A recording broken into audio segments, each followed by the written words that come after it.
Ecuatorianos les revelaremos los oscuros vínculos del banquero Lasso con el Opus Dei. En su biografía, Guillermo Lasso se describe como miembro activo y supernumerario del Opus Dei.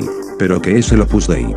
Escuchemos la opinión de un panel de exmiembros de esta secta político-religiosa y escritores y catedráticos de prestigio en Europa en un programa de la Radio-Televisión Española. El Opus Dei se podría definir desde muchas situaciones. El arraigo del Opus Dei está claro que es en las clases medias altas, en los grupos financieros intelectuales de élite. No tiene ningún arraigo en las clases obreras, por ejemplo. Y a mí me extraña. Cualquier grupo de iglesia tendría que ser precisamente entre las clases más desfavorecidas. Y ahí no está el Opus Dei, indiscutiblemente, así lo veo. El Opus Dei tiene dos idiomas, dos lenguajes. El Opus Dei no es leal a la Iglesia Católica. El Opus Dei es leal solamente hacia sí mismo. Privadamente el fundador decía que el Opus Dei quiere tener bancos, empresas comerciales y con la mayor rapidez posible. La dice con bastante fundamento un hombre que ha estado dentro del Opus Dei en Inglaterra, cuidado.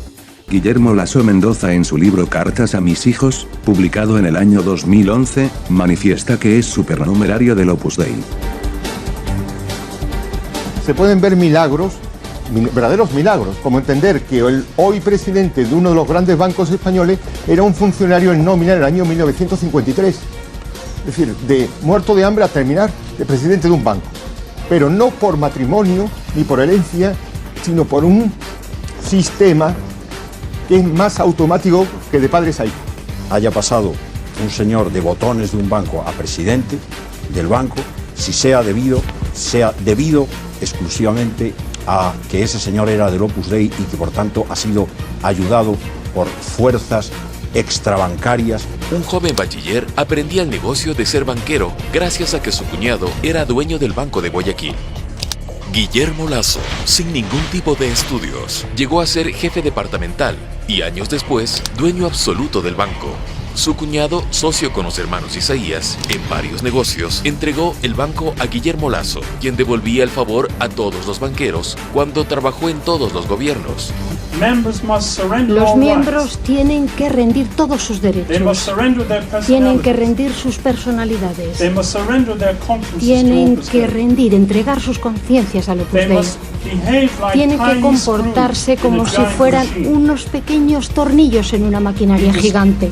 En conclusión, cuando eres miembro del Opus Dei pierdes por completo tu autonomía de ser y pensar por ti mismo, te debes a el fundador, el hoy canonizado José María Escrivá de Balaguer. Yo no creo que sean libres los miembros. Es decir, realmente actúan por consigna. Por ejemplo, estamos hablando de libertad y se ha hablado pues, de eso, de que no existe la imposición de obediencia. Hay una frase del fundador que dice en el Opus Dei, obedecer o marcharse. Lo que sí creo es que el Opus Dei es una opción de poder. Evangelizar utilizando como mediación el poder.